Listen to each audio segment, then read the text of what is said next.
What's up, everybody? Happy Wednesday. Hope all you're having a great day so far today. Um,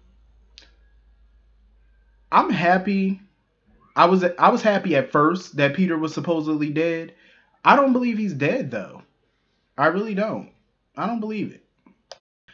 I mean, I love how Anna pretended like she was gonna go call an ambulance, but she just left him in there. She just let him die. I love it. But what pissed me off was that she left him there after he supposedly died. Like she didn't make sure that he was like really really dead. I mean, she checked his pulse and stuff, but anybody could just stop breathing for enough, a long period of time for you to believe that they're dead. So that way when you walk away they just gasp or whatever and they come back. I was like, nope, she should have stayed there and made sure that ass was dead. Um so I have a feeling that he's gonna be alive.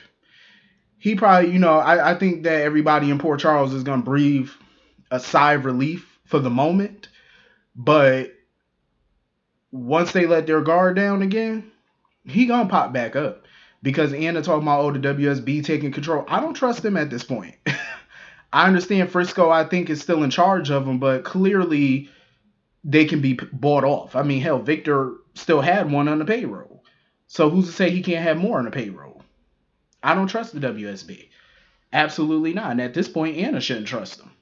And they need to get in touch with Frisco and let him know what the hell is going on with your unit, with your agency, because you got corrupt agents on your payroll. They on the take. He needs to clean house, go through their bank statements, all of that stuff, find out if they're into anything fishy. He needs to clean house with those agents, like seriously, because Victor easily is getting to them. Um, I don't know why Felicia thought that she was gonna be in trouble for hitting that fool. I'm like, please, it was self defense. Of course you're not. Um, and I'm glad, Anna didn't lie to Felicia about what happened to Peter. Like she told the truth. She was like, yeah, he dead. And I let his ass die. I'm like, good. I'm glad she told him that he's dead and supposedly dead, so that way they don't have to look over their shoulder and keep thinking, oh, he's gonna come back at some point, even though he will. Cause like, why would you just leave him here by himself? I was like, hell no. You make sure his ass is dead. I want to see him in a body bag. I want to see him with a toe tag around his toe. That's what I want to see. I want to make sure 1,000% before I go run around telling everybody. But I am glad, Felicia and Maxie didn't waste any time getting in contact with Mac, because I know Mac was frantically trying to get in touch with her. As he should. You know what I'm saying? He was worried about her going down there, especially dealing with Peter crazy self. Um, but they updated Mac and Robert about it and stuff like that. And Lisa was happy when she found out. When Lisa found out he was going, listen, she went and found her some liquor. She said she went to Robert and was like, listen, we about to partay. You hear me?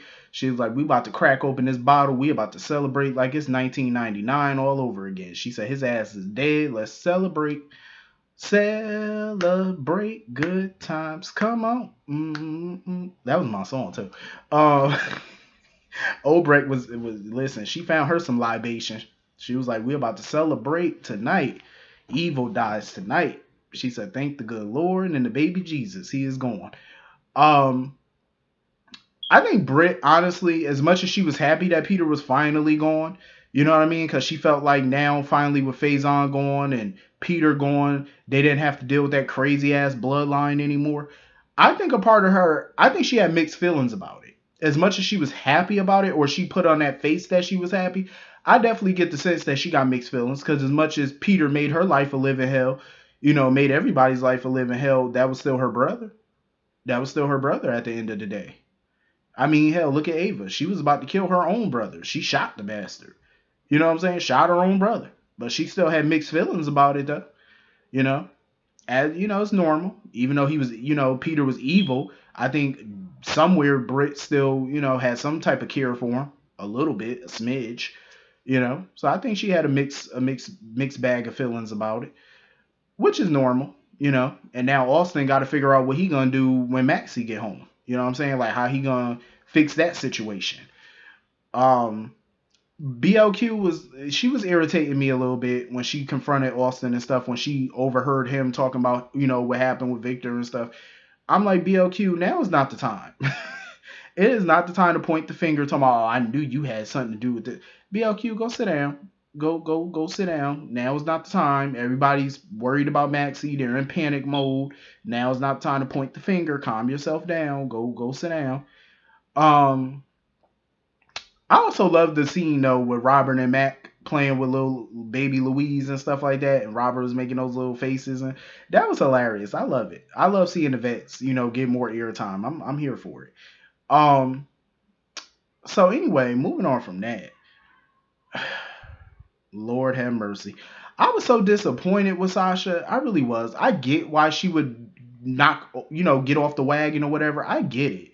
You know what I'm saying? Because I got family members who, alcoholics, some are into drugs. So I get the struggle of it. I get it. It is a struggle to stay sober and stuff like that. I get it. You know, and she was being so strong for a while, and I had a feeling though that deep down she was gonna end up going back to it. And that little blue hair devil, Sienna, whatever her name is, the little drug dealer, she was pissing me off. I'm like, girl, go sit down. Go sit down. Or if you ever need a little pick me up, you can call me anytime. You ought to be ashamed of yourself. Out here pumping people with that poison. Um, but I had a feeling it was only a matter of time before Sasha took that back up. And I was hoping she would have stayed stronger, but I was like, I get it. But damn. Hopefully, somebody pay attention to it and they help her. She was strong at that moment when Sienna came in and offered, and she was like, "No, I'm good" or whatever. But even Nina and Lucy was worried about her, and she trying to, stay upbeat and talk about work and how they try and get this IPO out and stuff like that. But you could tell like she been struggling. She's been struggling because her and Brando, they just grieve different, and that's what Brando was telling Sonny, like they're both grieving very differently and stuff, and Nina really wanted to be there for her. Nina really tried to be there for her and stuff like that. As much as I can't stand Nina right now, at least Nina, I feel, genuinely cares about her and her well being. Um, but Brando wasn't really feeling the advice that Sonny was kind of giving him, because Sonny was like, "Oh, take her on a romantic getaway or whatever." Brando was like, "I'm pretty sure she's not gonna want that." He tried it though, because obviously everything else he trying ain't working. Um, so he mentioned it to Sasha and whatnot. Sasha was trying to act like she was down with it. She was cool with it because she was like, "Oh, I ain't never been there before."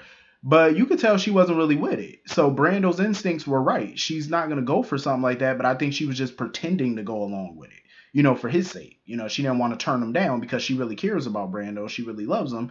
She doesn't want to lose him. So I think that's why she said yes.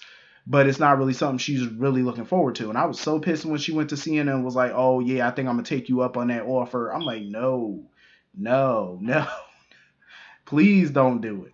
I really hope Brando picks up on her behavior and notices that she's back on that stuff again. Like, I hope he doesn't just downplay it as, "Oh, she's still grieving." No, no, that girl need help. She's struggling. Because even her being around Brando is a constant reminder of what she lost, the child that she lost. So she's struggling bad. Um, Hopefully she get that help.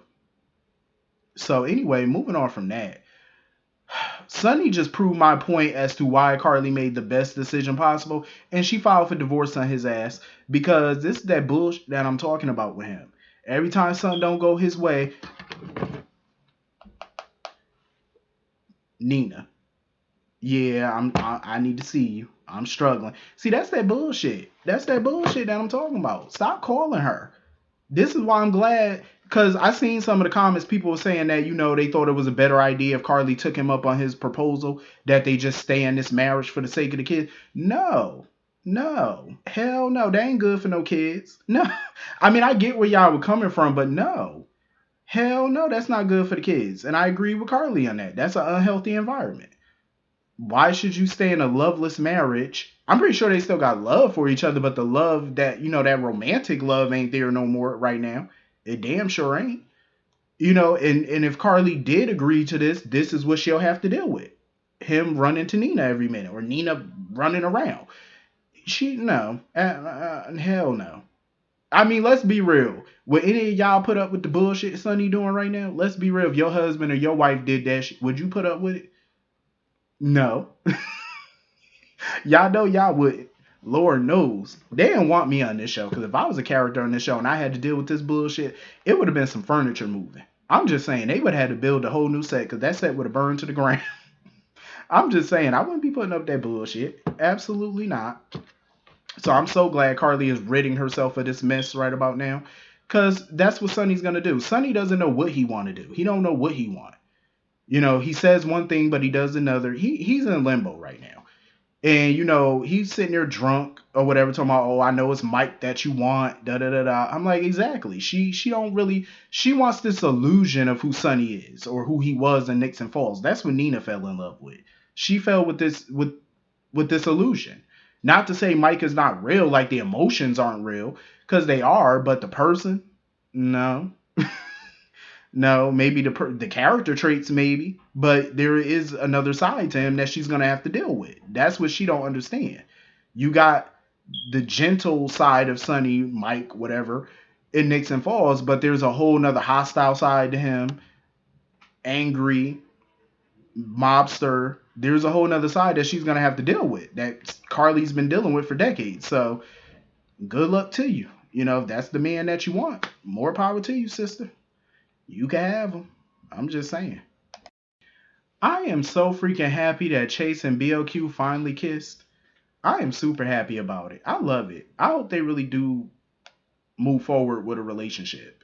I was here for that kiss, and I'm glad it wasn't a COVID kiss. It was a kiss kiss. I was happy. I said, go ahead, y'all. I'm proud of y'all. Go do that. Hopefully they become a couple. I hope so. Cause it's about time.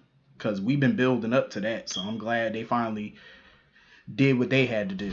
Um, so anyway, that was pretty much the whole episode. Hit the comments, let me know what y'all thought, and I will see y'all all later. Hope you all have a great night. Peace.